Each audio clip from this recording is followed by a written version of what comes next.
I'm 32 years old. I have brown hair that falls down to my shoulders and eyes that change color, from green to brown depending on the light. I'm of average height with a figure that stays slim, despite the fact that I don't go to the gym as often as I'd like. I work as a graphic designer, and this profession allows me to bring out my creative side, although it often immerses me in deadlines and stress. I have been married for 5 years to Hugh, a kind and hardworking man, and our life together is quite comfortable. But I can't escape the feeling that something is missing. Hugh is an engineer, always busy, and our conversations have gone from deep and engaging to discussing with for dinner or what needs fixing at home. We don't have children yet. We both decided to focus on our careers before taking this big step. My brother-in-law, Stephen, is Hugh's younger brother. He is the complete opposite of him, laid back, adventurous, with a smile that always seems to be hiding some secret. Despite our differences, we've always maintained a warm, albeit somewhat detached, relationship. Last summer, that all changed. We planned a family vacation at a country house on the coast in Cancun. It was an idyllic place surrounded by nature with the whisper of the sea as a background. There was nothing special that made me anticipate what was going to happen. It was a trip like many others, or at least I thought so. But something about the atmosphere of the place, the freedom of the sea, and the absence of my husband created a context I had never experienced before. What happened that summer, what I discovered about myself and about Stephen, changed my life in ways I could never have imagined. This is the story of that summer. A story of discovery, passion, and yes, infidelity. A story that torments me, and at the same time, teaches me the hidden corners of my desire and heart. The beginning of our vacation felt like a much-needed respite. Cancun, with its vibrant energy and beautiful scenery, was the perfect place to relax. Stephen's work in Cancun's nightlife scene had allowed him to purchase a beautiful villa overlooking the sea, which promised to be an oasis of tranquility and fun. We arrived on a warm July day. Hugh, my husband, looked visibly overworked, but Holt could relax for a few days before returning to his duties. Stephen greeted us with his usual carefree smile and showed us around the villa. It was stunning, modern, spacious, with large windows letting in the sunlight and offering spectacular views of the Mediterranean Sea. But what caught my attention most was the pool. A mirror of crystal clear water surrounded by sun-loungers promising long hours of relaxation. In the sun, the first few days passed in a whirlwind of events. We visited paradise beaches, sampled local cuisine at small restaurants on the island, and explored markets full of crafts and flowers. Hugh seemed to get younger every day, and Stephen was the perfect host, always ready to suggest a new adventure. Not everything was perfect, however. In the evening, Hugh usually retired early, exhausted from the day and still busy with work. I was left alone with Stephen, who never seemed to tire. We chatted on the terrace, sharing bottles of local wine while the sea breeze played with our hair. These moments under Cancun's starry skies began to have a special meaning for me.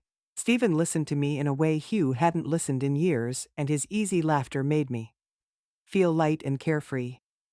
Despite our growing closeness with Stephen, there was nothing inappropriate about our treatment. It was a friendship that blossomed on fertile soil, fueled by the magic of the island and the solitude we shared. I began to look forward to these evenings, these moments of complicity and laughter, though in the back of my mind a voice warned me that I was playing with fire.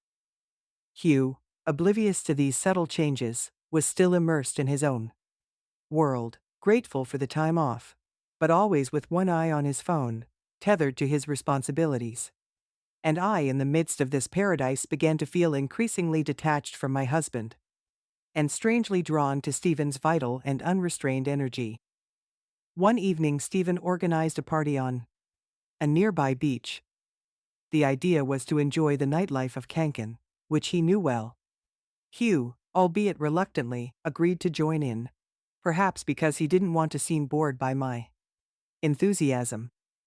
The beach was lit with torches and colorful lights that reflected in the water, creating a magical and surreal atmosphere.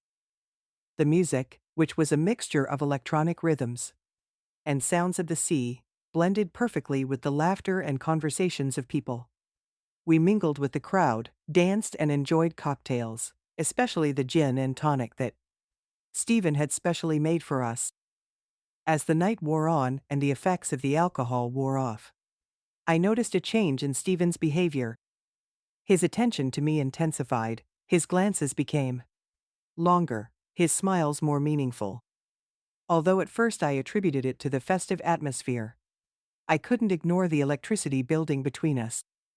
Every time our hands accidentally touched each other while dancing, a shiver ran down my spine.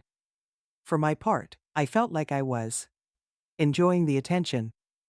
There was something incredibly alluring and forbidden about the way Stephen looked at me, as if he saw something in me that no one else did. Curiosity and anxiety began to grow inside me. Was he really flirting with me, or was it just his manner? I needed to know. Hugh, oblivious to the growing tension, looked increasingly tired and distracted. At midnight, he decided to return to the villa, giving me the option of staying a little longer.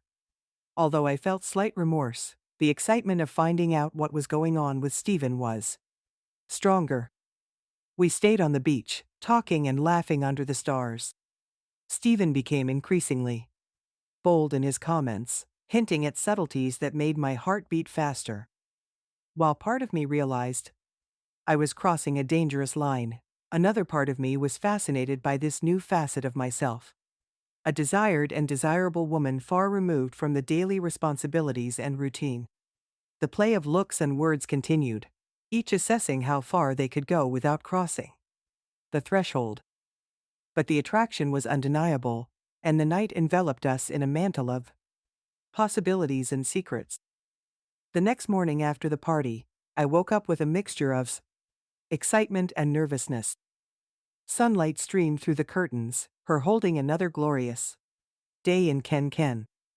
Hugh, suffering from a hangover, was less enthusiastic, dragging himself out of bed with obvious fatigue. Then Stephen, full of energy as ever, suggested we spend the day on his yacht.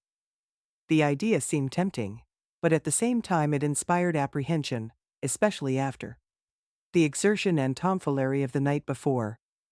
Hugh, for his part, quickly declined the invitation, saying he was tired and suggesting that only Stephen and I go. Although I hesitated, the idea of spending a day at sea away from everything was too appealing to refuse. Once we were on the boat, the atmosphere was relaxed but filled with a palpable energy.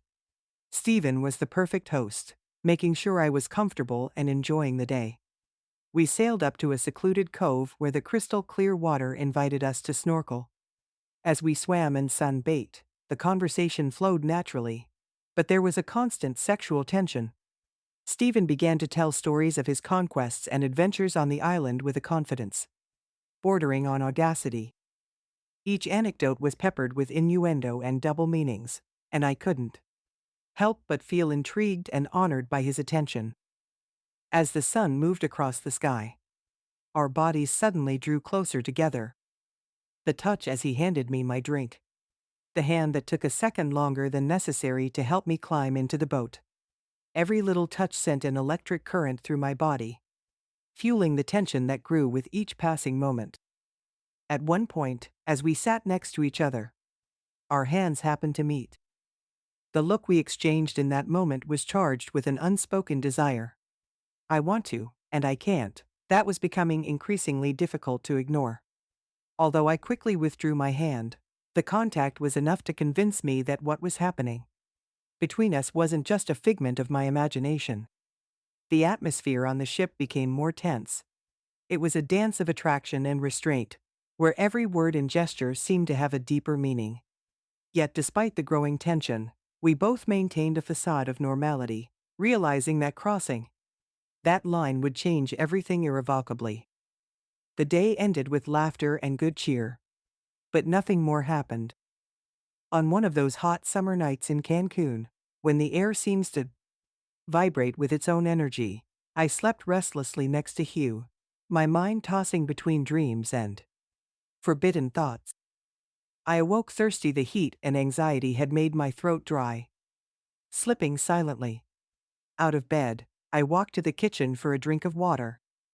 The house was quiet, it was plunged into darkness with only the soft glow of the moon lighting the way.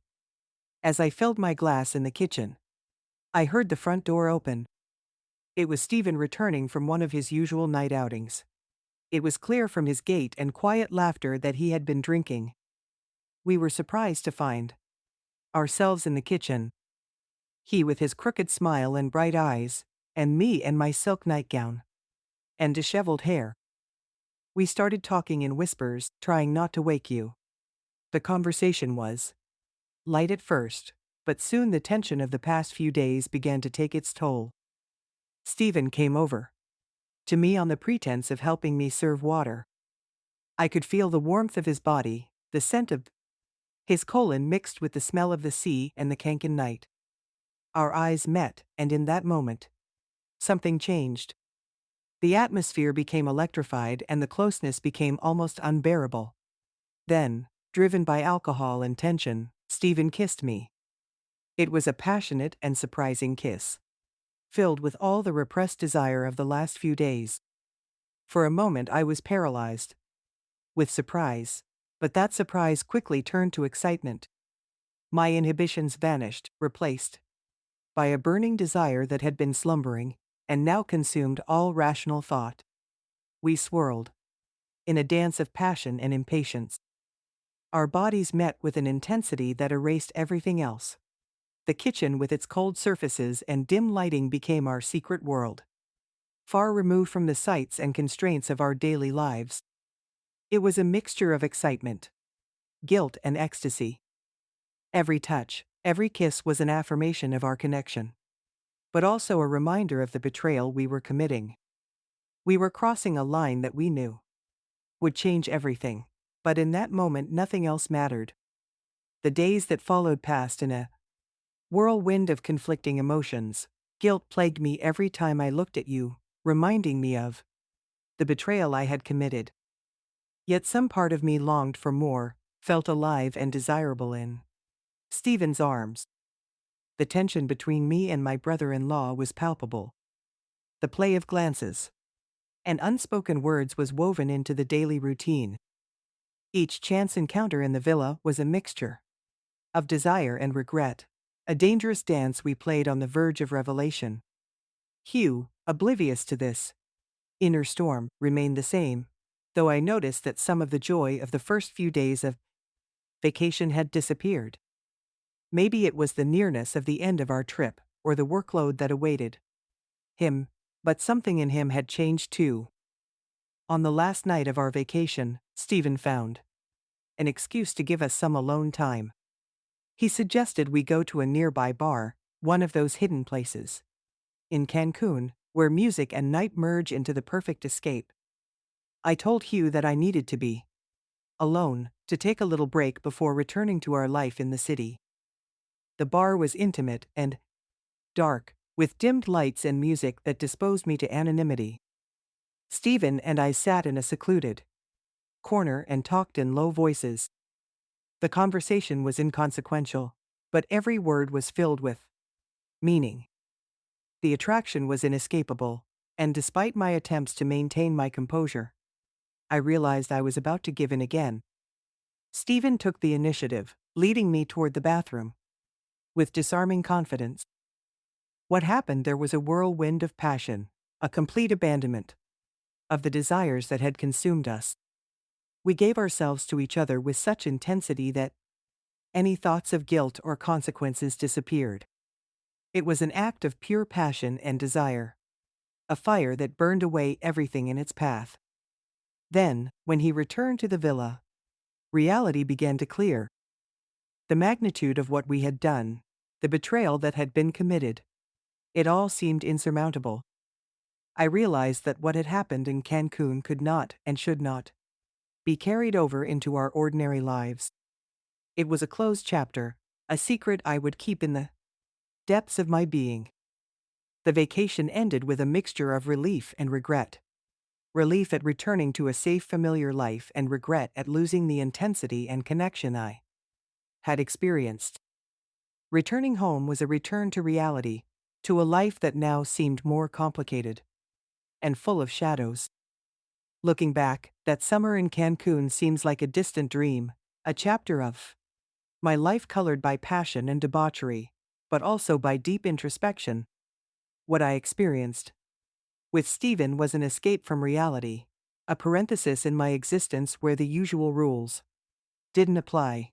But even now that life has returned to normal, the effects of those days continue to reverberate through me.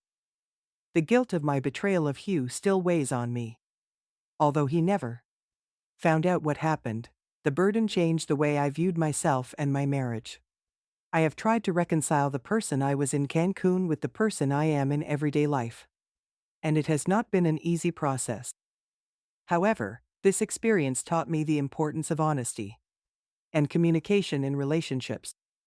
It made me think about what I want and need, not only from my partner, but from myself.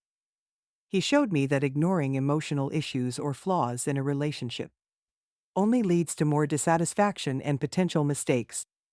Now, looking to the future, I intend to build a more authentic and fulfilling life and marriage. While I can't change what happened, I can learn from it and use it to grow as a person and as a couple. This summer in Cancun was a turning point in my life, a moment of clarity in the midst of chaos. While I am not proud of everything I did, I am grateful for the lessons learned and the opportunity to rediscover myself and rethink my future path. Dear friends, if you liked this story, please share your thoughts in the comments and put like or dislike. And don't forget to subscribe to our channel. Thank you all. Until new stories.